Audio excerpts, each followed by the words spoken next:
오늘은 온 인류의 죄를 대속하기 위해 십자가 지신 예수님께서 죽었다가 다시 사신 부활절입니다.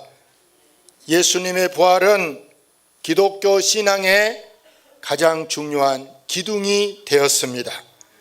예수님의 십자가가 없었다면 우리의 죄를 대속할 수가 없고 우리가 어떻게 무엇으로 죄사함을 받을 수가 있었겠습니까? 그러나 우리 주님의 십자가가 있었기에 우리의 모든 죄가 사해지고 예수님의 부활이 없었다면 우리가 뭐로 의로워질 수 있습니까? 그러나 우리가 예수님의 부활을 통해서 우리는 믿음으로 의롭다함을 받게 됨을 여러분 확신하시기를 바랍니다. 예수님의 부활 사건은 그만큼 중대한 아주 깊은 의미를 갖고 있습니다.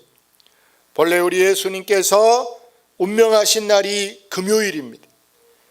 그 다음 날이 안식일이라 그럽니다. 토요일이 안식일이고 이제 예수님이 부활한 날은 그러면 안식 후 첫날, 할렐루야. 여기 성경 1절에 안식일이 지남에 그랬어요. 안식일은 아무것도 하면 안 되기 때문에 올 수도 딱 손을 딱 이렇게 놓고 있다가 빨리 다음 날이 돌아와라. 아주 설레고 애타는 마음으로 이 날을 기다려서 그날이 바로 오늘 여러분 안식 후 첫날, 주의 날, 주님이 부활한 날임을 여러분 믿으시기를 바랍니다. 이 무덤을 찾은 여러 여인들을 보세요. 예수님 무덤에 가면서 아직 이들은 예수님 제자도 아니고 아무것도 아니라 뭐 권사님도 아니고 집사님도 아니고 예수님 팬인 것뿐이요. 그래서 예수님 무덤에 찾아가려고 향유를 돈 주고 구입해 놓고 큰 돌로 이 무덤을 막았는데 누가 이 무덤의 문을 돌을 무거운데 우리 여자들은 연약해 굴릴 힘이 없는데 누가 굴려줄까? 그 안에를 좀 무덤 안을 들여다봐야 되는데 어떻게 할까? 세상에게 웬일입니까? 이미 가니까 내가 염려했던 거 아무 걱정 없이 돌이 다 굴려져 있습니다.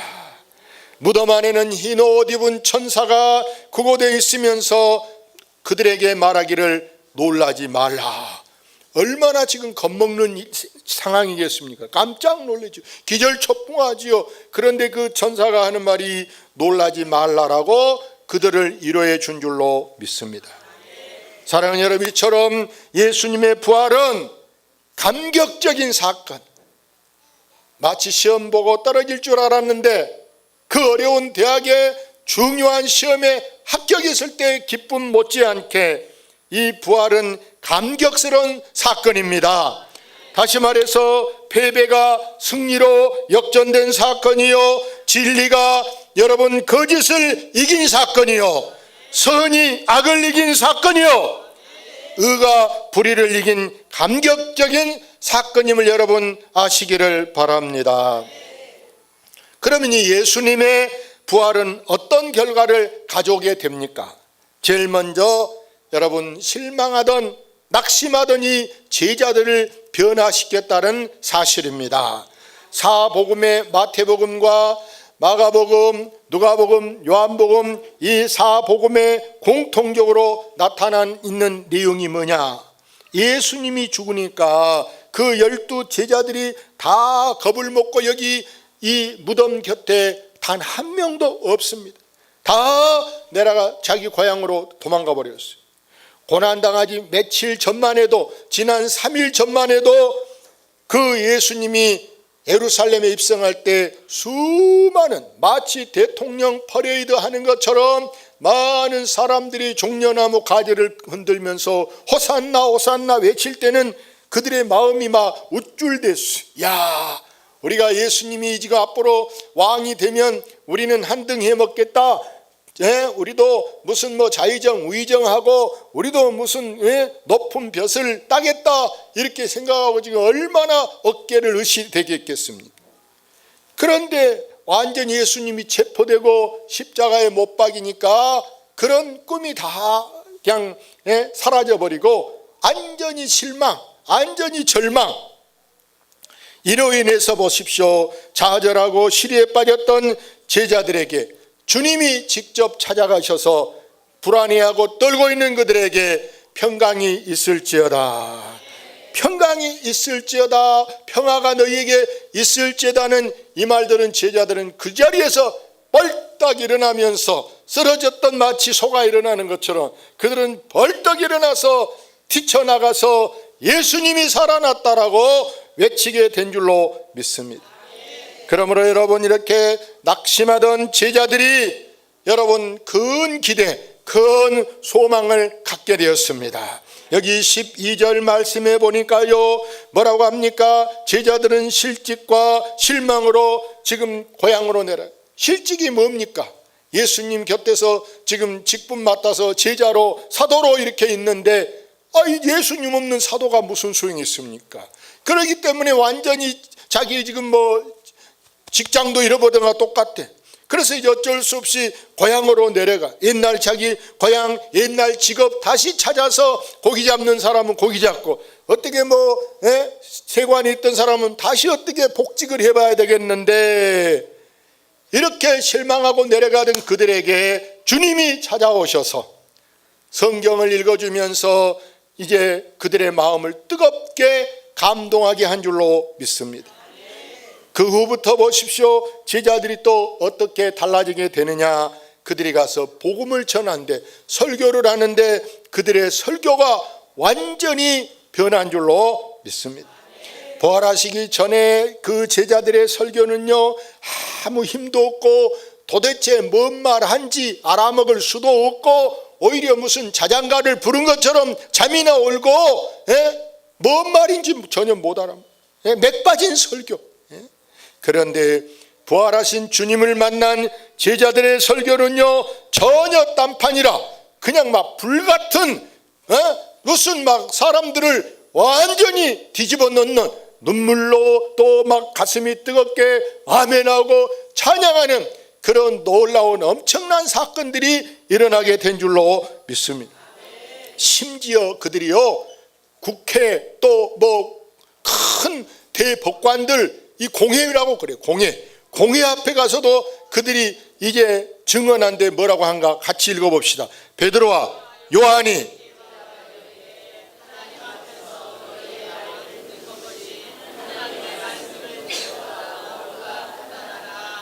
베드로와 요한을 보세요. 예수님이 유월절 잔치를 준비할 때도 이 두 사람을 신부는 보냈다 그랬어요. 이들이 지금 보세요, 마가의 다락방에서도 이들이 열심히 기도해서 저 4장 앞에, 사도행전 3장에도 성전 문 앞에 안진뱅이도 우리는 뭐 갖고 있냐? 나는 돈은 없다, 금도 없다, 우리는 예수 이름으로만 가득하다. 그래서 내가 갖고 있는 예수 이름으로 명하노니 일어나 걸어라 한데 안진뱅이가 벌떡 일어난 줄로 믿습니다. 지금 법관들 앞에 가갖고도 베드로와 요한이 뭐라고 말합니까? 우리가 너희 말을 듣는 거, 너희들이 무슨 말해도 우리는 하나님 말씀 듣지, 너희도 올려, 우리는 하나님 말씀 듣게, 네가 판단해봐라. 할렐루야. 그래서 예수님이 부활은 제자들의 입에서 나오는 설교의 주제가, 설교의 내용이 완전히 딴판으로 바뀌어지게 된 줄로 믿습니다. 여러분, 설교는요, 바로 설교의 핵심이 뭐냐? 여러분, 우리 죄를 대속하신 예수님 십자가의 사건이 설교의 가장 중요한 것임을 아시기를 바랍니다. 한마디로 말해 제자들의 설교가 그전에는 맨 율법을 강조해서 십계명을 지켜야 된다고 그런 말만 했어요. 사람들 부담만, 마음을 무겁게만 했던 설교가 이렇게 예수님 부활을 만나고 난 다음에는요, 그들에게 큰 기쁨으로, 감사로 채워지게 되고 죽음에서 생명으로 주제가 바뀌게 된 줄로 믿습니다. 더 중요한 것은 예수님이 부활함으로 말미암아 여러분 이 교회가 설립되게 되었다는 사실입니다. 예수님이 부활하기 전에는 이 교회를 교회라고 부르지 않고 여러분 성전이라고 불렀습니다. 성전.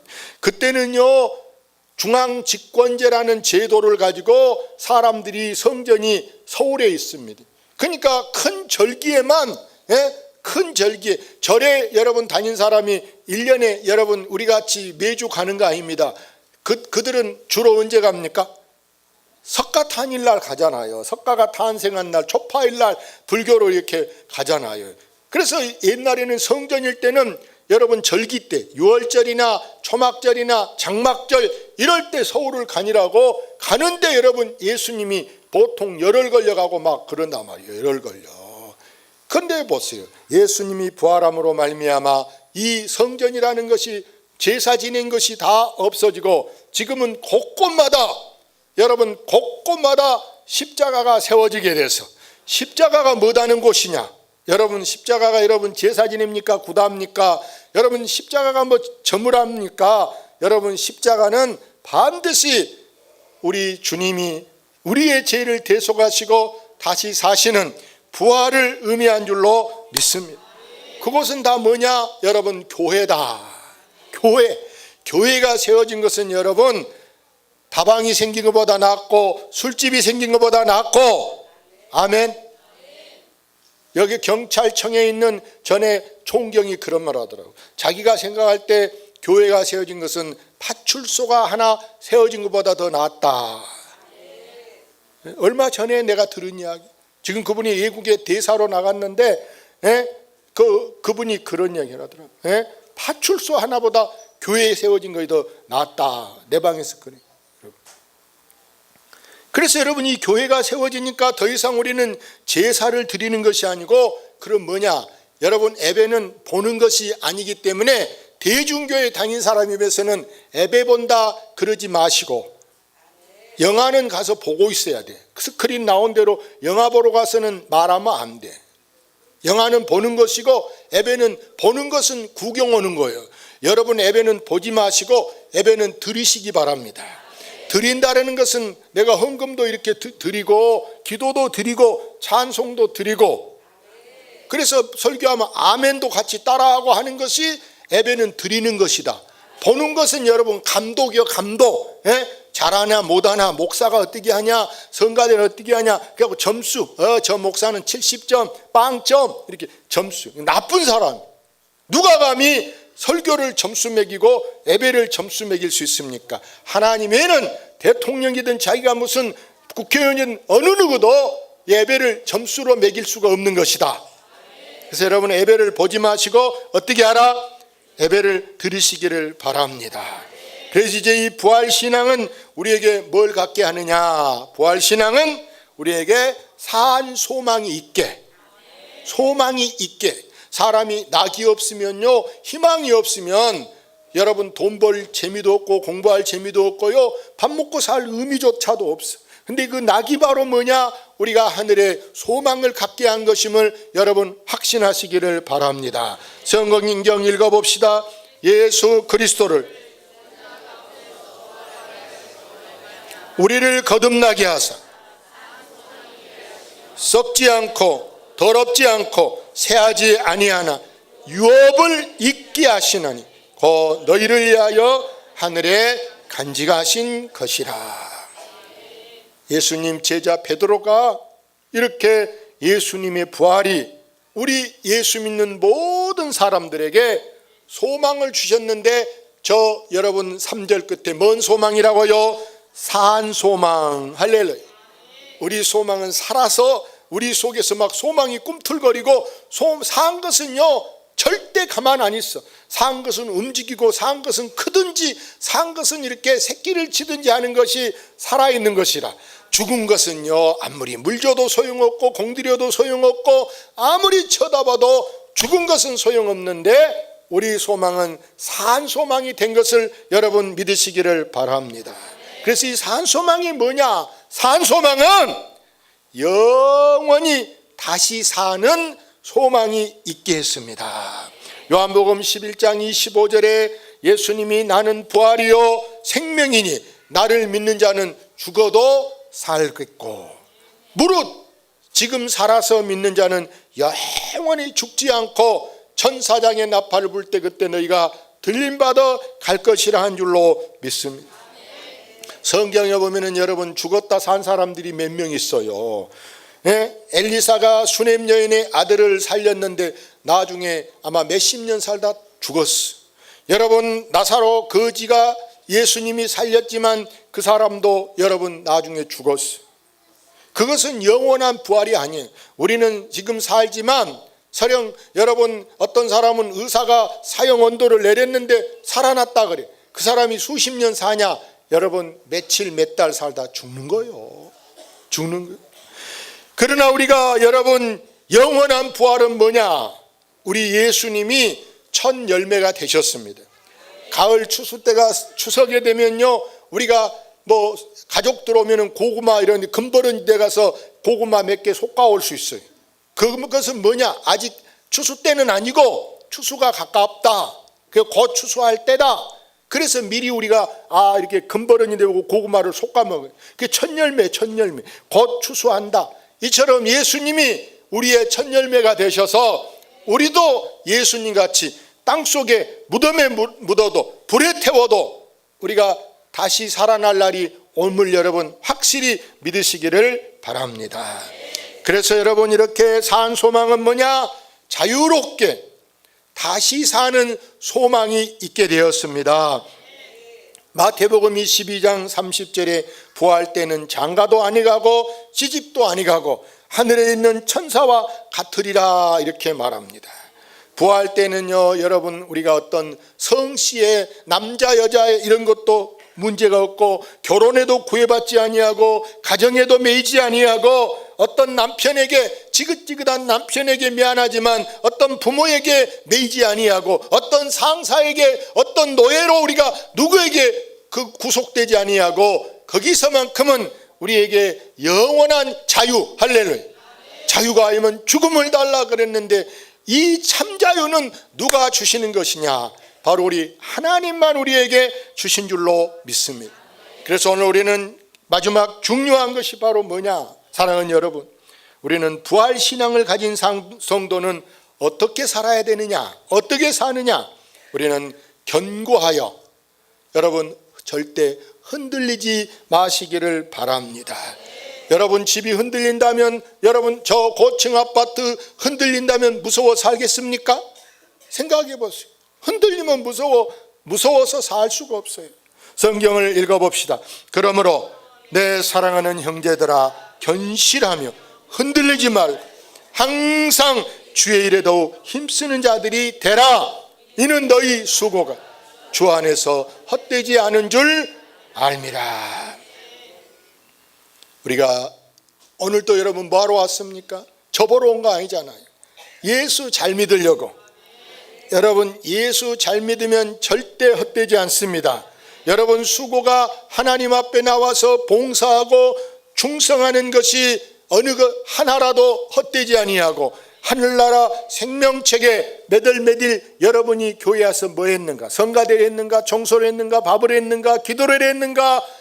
하나님께서 다 그날 행한 것을 여러분 기록하고 있는 줄로 믿습니다.